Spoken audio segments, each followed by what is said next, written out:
Halo guys, balik lagi sama saya Neri di channel saya MathSite. Oke, di video kali ini saya akan membahas tentang interval kepercayaan bagi rata-rata dan proporsi untuk yang satu populasi. Jadi topiknya masih sama seperti video saya sebelumnya, hanya saja di video kali ini kita akan melihat contoh soal dan bagaimana cara menyelesaikannya. Buat kalian yang belum nonton video saya tentang interval kepercayaan yang teori, silahkan kalian klik cari link di description atau klik nanti di sebelah kiri atau kanan layar kalian. Oke, kita langsung saja. Di sini problem yang kedua, karena sebelumnya sudah ada problem yang pertama. Jadi problem yang kedua di sini ada sebuah kasus di mana Susan, dia seorang pakar psikologi. Dia ingin mempelajari stres di kalangan eksekutif muda di perusahaannya. Dan di sini Susan memberikan kriteria bahwa jika skor di atas 80, maka itu menunjukkan bahwa stres pada level yang berbahaya. Kemudian sampel sebanyak 15 eksekutif muda menunjukkan tingkat stres sebagai berikut. Jadi di sini Susan mengadakan penelitian kecil-kecilan terhadap eksekutif muda, 15 eksekutif muda, dan diperoleh data seperti ini.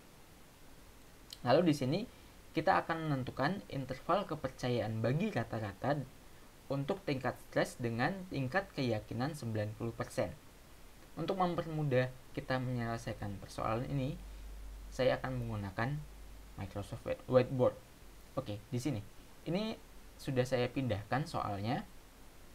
Lalu seperti biasa, untuk mengerjakan soal matematika, saya biasanya menulis yang diketahui. Oke. Nah, di sini kalau kalian perhatikan, yang diketahui dari soal ini adalah ini. Susan mengambil sampel sebanyak 15 eksekutif muda. Artinya yang diketahui yang pertama adalah N, ini banyaknya sampel, N kecil, itu sama dengan 15. Artinya ini angka-angka di sini merupakan sampelnya si Susan. Lalu di sini kita akan menentukan interval kepercayaan dengan tingkat keyakinan 90%, artinya alfa sama dengan 90%. Oke, lalu seperti biasa yang ditanya adalah interval kepercayaan IK untuk kata-kata. Ya, kita jawab. Ya, jelas. Pertama di sini kita identifikasi dulu, ini masuk kasus seperti apa. Kan kemarin di video saya sebelumnya itu ada berbagai macam interval kepercayaan. Ada interval kepercayaan bagi rata-rata dan proporsi. Lalu interval kepercayaan rata-rata proporsi sendiri terbagi jadi 4 jenis, oke? Dengan identifikasi masing-masing. Jadi pertama kita identifikasi dulu, ini masuk kasus yang mana. Cara mengidentifikasinya, pertama kita lihat dari banyaknya sampel. Di sini banyaknya sampel itu adalah 15. Which is 15 itu kurang dari sama dengan 30. Nah, banyaknya sampel ini menentukan distribusi apa yang akan kita gunakan. Karena dia kurang dari sama dengan 30, maka nanti kita akan menggunakan distribusi T. Lalu kita lihat yang kedua, identifikasi yang kedua, kita melihat dari standar deviasi populasinya. Nah, di sini di contoh kasus kita ini, standar deviasi tidak diketahui. Oke. Maka karena standar deviasi populasi tidak diketahui, maka nanti kita akan menggunakan standar deviasi dari sampel. Lalu identifikasi yang ketiga adalah dari banyaknya populasi. Dari kasus kita ini tidak ada statement yang menyatakan bahwa banyaknya populasi adalah sekian. Artinya di sini banyaknya populasi dapat diasumsikan bahwa banyaknya populasi itu tidak terbatas. Seperti itu. Sudah. Nah, ini adalah identifikasi yang dilakukan. Jadi Silahkan kalian lihat lagi video sebelumnya tentang interval kepercayaan yang teori untuk melihat bagaimana mengidentifikasinya, gitu ya. Oke, ya sudah, kalau sudah selesai kita identifikasi, kita selanjutnya akan menentukan bentuk interval kepercayaan terlebih dahulu. Interval kepercayaan bagi rata-rata. Nah, karena di sini kita akan menentukan interval kepercayaan bagi rata-rata, otomatis nanti di sini pasti adalah X bar, artinya rata-rata. Rata-rata dari sampelnya. Oke. Lalu dikurangi. Nah, kita lihat di sini banyaknya sampel, distribusi yang digunakan adalah distribusi T. Berarti nanti di sini akan dikurangi dengan T dengan alfanya 90%, gitu ya. Saya langsung aja 90% dibagi 2 dan derajat kebebasan N dikurang 1, 15 dikurangi 1. Itu. Lalu dikali K. Kalau di video saya yang sebelumnya ada yang namanya K. K itu adalah standar deviasi dibagi akar N. Tergantung standar deviasi yang digunakan apa. Di sini kita menggunakan standar deviasi sampel. Maka nanti dikali dengan S dibagi dengan akar N. Karena kita menggunakan standar deviasi sampel. Kalau misalnya kita menggunakan standar deviasi populasi, maka di sini adalah sigma. Lalu dikali dengan suatu pengali. Nah, pengalinya itu ditentukan dari banyaknya populasi. Jika banyaknya populasi tidak terbatas, maka pengalinya adalah 1. Kalau populasinya terbatas, ada suatu pengali. Silahkan lihat di video sebelumnya ya. Ini kurang dari mu. Mu ini adalah parameter yang akan kita cari intervalnya. Kurang dari X bar ditambah T 90% per 2, 15 dikurangi 1, S dibagi akar N. Oke, kita simplify dulu ya supaya bentuknya agak sedikit bagus. T ini tidak usah disederhanakan, ini tetap 90% saja supaya mempermudah kalian melihat di tabelnya.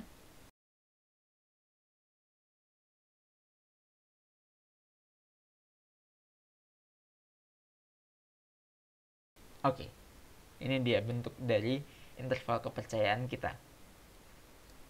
Nah, selanjutnya tugas kita adalah menentukan nilai X bar, nilai T, dan nilai S untuk melihat seperti apa interval kepercayaan kita. Nah, X bar itu kita ingat-ingat lagi, yang namanya X bar itu adalah rata-rata dari sampel. Jadi, X bar ini kita cari dengan cara menggunakan rumus rata-rata. Artinya semua datanya dijumlahkan, 94 ditambah 78 ditambah 83 dan seterusnya, lalu dibagi dengan 15. Oke, itu rumus rata-rata biasa lah. Rumus rata-rata yang udah kalian pelajari waktu SMP atau SMA. Kalau S di sini menggunakan rumus standar deviasi yang sudah kalian pelajari waktu statistika 1 lah. Statistika 1 harusnya sudah belajar tentang standar deviasi, atau bahkan SMA pun kalian seharusnya sudah belajar tentang standar deviasi gitu. Jadi gunakan rumus itu kalau kalian mau menghitung secara manual. Di sini saya akan menghitung menggunakan Microsoft Excel. Oke, di sini datanya sudah saya pindahkan. Jadi di sini kita akan menentukan rata-rata dan standar deviasinya supaya lebih cepat. Nah, ya Excel berarti nanti sama dengan average. Untuk menentukan rata-rata average, lalu dipilih datanya. Jadi kita peroleh bahwa rata-ratanya adalah 86,6. Lalu standar deviasinya sama dengan STDEV. Nah, di sini kalian perhatikan di sini ada STDEV P dan STDEV S. Oke, kalau STDEV P itu untuk populasi, sedangkan STDEV S itu untuk sampel. Karena tadi kita adalah sampel, maka kita pilih yang STDEV S. Lalu pilih angkanya. Jadi kita peroleh ini ya, 86,6 untuk rata-ratanya dan standar deviasinya 86,6. 8,983 kita bulatkan. Itu berarti di sini X bar-nya adalah 86,6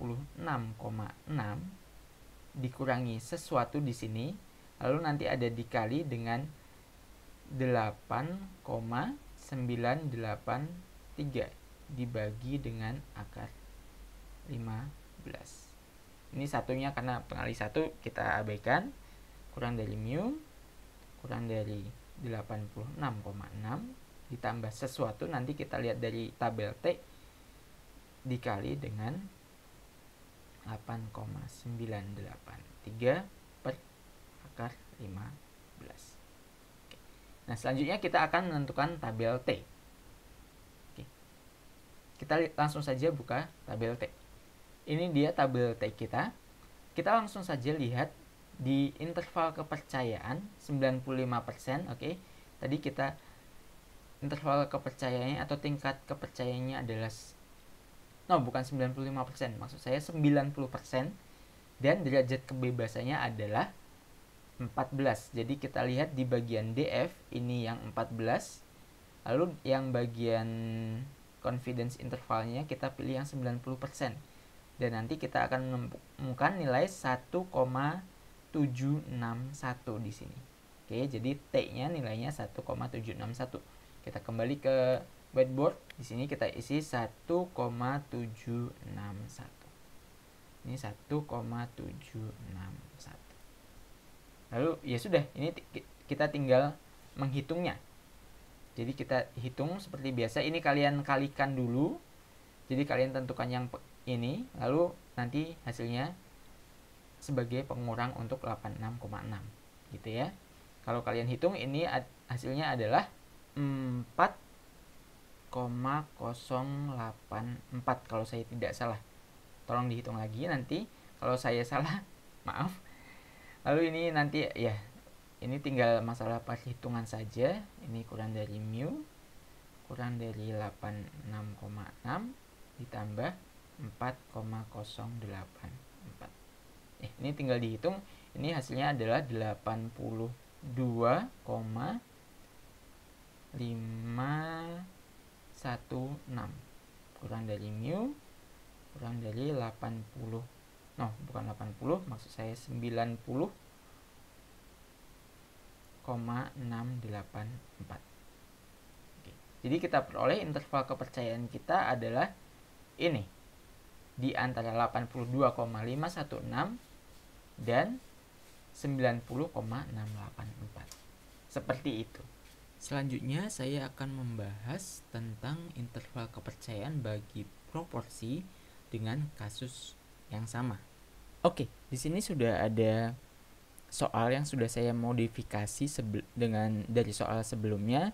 Jadi datanya masih sama, kasusnya masih sama tentang Susan, tetapi di sini kita diminta untuk menentukan interval kepercayaan bagi proporsi dari jumlah eksekutif muda yang mengalami stres pada level yang berbahaya dengan tingkat keyakinan 95%. Lalu di sini ada asumsi bahwa jumlah populasinya adalah 60 orang. Oke. Nah, jadi pertama seperti biasa yang kita tulis yang diketahui dulu. Kalau yang diketahui masih sama seperti sebelumnya, N-nya itu 15. Alfanya agak berbeda, alfanya di sini 95%. Lalu di sini ada jumlah populasi, artinya N besar. 40 orang. Lalu ditanya, kita diminta untuk menentukan interval kepercayaan bagi proporsi eksekutif muda yang mengalami stres berat.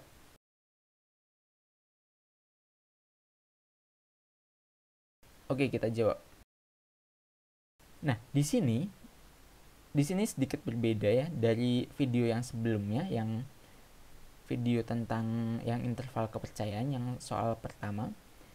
Jadi soal di sini itu rata-ratanya kita belum tahu, proporsinya belum tahu. Jadi ini betul-betul data mentah.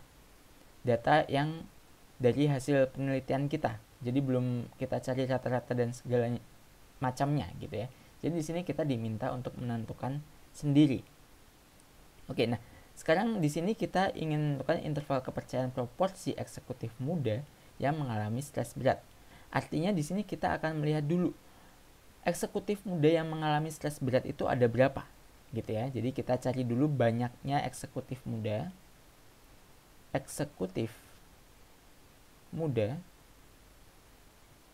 yang mengalami stres berat.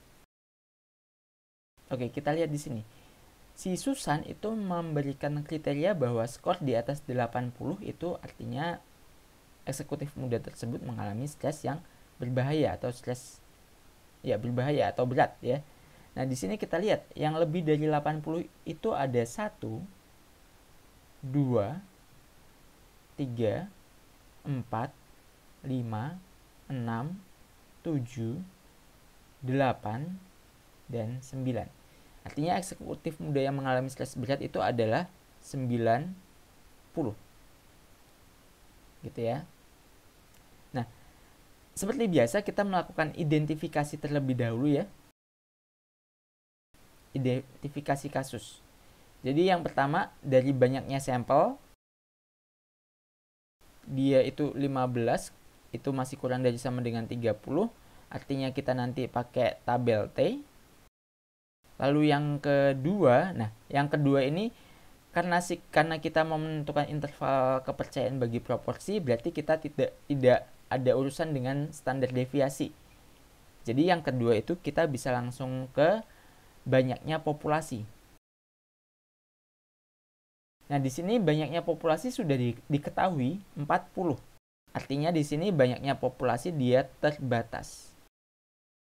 Nah, kalau terbatas, nanti akibatnya apa? Lihat di video saya sebelumnya ya. Nah, berarti selanjutnya kita akan menentukan interval kepercayaan proporsi dari eksekutif muda yang mengalami stres berat gitu lah ya. Nah, jadi rumus interval kepercayaan bagi proporsi, karena kita mau menentukan proporsi, berarti ya nanti depannya ini adalah P keriting. Gitu ya. Dikurangi, kalau tadi kan X bar ya. Nah, karena di sini proporsi ya depannya ya P keriting. Lalu dikurangi. Nah, dikurangi distribusinya. Kita menggunakan tabel T karena sampelnya kurang dari sama dengan 30. Artinya T dari alfa per 2, berarti di sini 95% per 2 dengan derajat kebebasan N dikurangi 1. N kecil ya, banyaknya sampel, jangan tertukar. 15 dikurangi 1. Dikali dengan, nah di sini karena populasinya terbatas, berarti nanti ada pengali akar dari N besar, banyaknya populasi, dikurangi banyaknya sampel, dibagi banyaknya populasi, dikurangi 1. Lalu hati-hati ada K-nya di sini. Kalau sebelumnya kan K-nya tergantung. Nah, kalau di proporsi K-nya itu sudah pasti. Bentuknya itu pasti akar dari P keriting dikali 1 minus P keriting ditutup kurung dibagi dengan N. Oke, lalu kurang dari P biasa, ini parameter untuk populasi. Parameter untuk proporsi, kurang dari P keriting ditambah T dari 95% per 2 derajat kebebasan 15 kurang 1 dikali, ya ini agak panjang ya, akar dari, saya tulis di bawah sini aja, akar dari N besar dikurangi N kecil dibagi N besar kurangi 1 dikali dengan akar P keriting 1 min P keriting dibagi dengan N. Oh iya, di sini saya ada yang salah. Di sini eksekutif muda yang mengalami stres berat itu bukan 90 ya, tapi di sini adalah 9. Kan banyaknya 9 ya. 1 2 3 4 5 6 7 8 9. Oh ya, di sini adalah 9. Oke. Nah, selanjutnya kita akan menentukan ini ya. Oh ya, kita simplify dulu ya biar ini jadi P keriting dikurangi T dari 95% per 2 derajat kebebasan 14 dikali kita masukkan akar dari N besarnya adalah 40 dikurangi N kecilnya adalah 15 dibagi 40 kurangi 1 lalu dikali dengan akar dari P keriting 1 min P keriting dibagi dengan N kurang dari P kurang dari P keriting ditambah T 95% per 2 14 dikali akar dari 40 kurangi 15 dibagi 40 kurangi 1 dikali dengan akar P keriting 1 min P keriting dibagi dengan N-nya 15, N kecilnya 15. Oh ya, di sini saya ganti aja langsung 15. Seperti itu ya. Nah, sekarang kita akan mencari P keritingnya berapa. Ingat, P keriting itu adalah proporsi. Proporsi itu artinya perbandingan. Perbandingan antara apa? Antara yang akan kita cari dengan total keseluruhan. Oke. Jadi di sini banyaknya eksekutif yang muda yang mengalami stres itu kan banyaknya ada 9. Dan sampelnya itu ada 15. Berarti nanti P keriting itu adalah 9 dibagi 15. Seperti itu. Jadi tinggal banyaknya yang akan dicari dibagi dengan total keseluruhan. Gitu. Lalu dikuranginya. Nah, sebelumnya di soal sebelumnya kita sudah bahas T 95% per 2 dengan derajat kebebasan 14 itu nilainya adalah 1,761 dikali akar dari ini 25 dibagi 39 itu lalu dikali dengan akar ini P keriting 9/15 kalau saya jadikan pecahan desimal itu nilainya adalah 0,6 ya, jadi ini bentuk lain dari 9/15 gitu ya, jadi tinggal dihitung aja dikali 1 dikurangi 0,6 dibagi dengan 15 oke gitu kurang dari P kurang dari 9/15 atau 0,6 juga boleh terserah karena ujung-ujungnya nanti ini akan diubah ke 0,6 1,761 dikali akar dari 25 dibagi 39 kali akar dari 0,6 dikali 1 min 0,6 dibagi dengan 15. Ya, ini tinggal dihitung aja. 9/15 itu 0,6 dikurangi. Nah, ini kalian hitung dulu. Jadi dihitung, kalau dihitung nanti ini nilainya adalah 0,033. Jadi ini tinggal dihitung saja. Ini kurang dari P kurang dari 0,6 ditambah 0,033 gitu ya. Nah, ini kalau saya menghitungnya salah, maafkan saya gitu ya. Namanya juga manusia asing. Jadi dihitung aja 0,6 dikurangi 0,033 itu adalah 0,567. Ini P, ini 0,633. Jadi kita peroleh interval kepercayaan bagi proporsi untuk eksekutif muda yang mengalami stres pada level yang berbahaya adalah 0,567 di antara 0,567 dan 0,633 seperti itu. Nah, demikian video dari saya. Di video ini kita sudah membahas cukup banyak dua jenis soal. Jadi yang pertama interval kepercayaan rata-rata dan interval kepercayaan populasi. Interval kepercayaan proporsi untuk satu populasi dengan datanya data mentah. Jadi X-bar-nya rata-ratanya belum ada, sigma-nya belum ada, standar deviasinya baik yang populasi maupun sampel belum ada, tapi kita bisa mencari standar deviasi sampelnya dari sampel yang udah ada itu. Gitu. Demikian video dari saya, semoga bermanfaat dan semoga kalian dapat memahami statistika lebih baik dari penjelasan saya. Terima kasih, bye guys.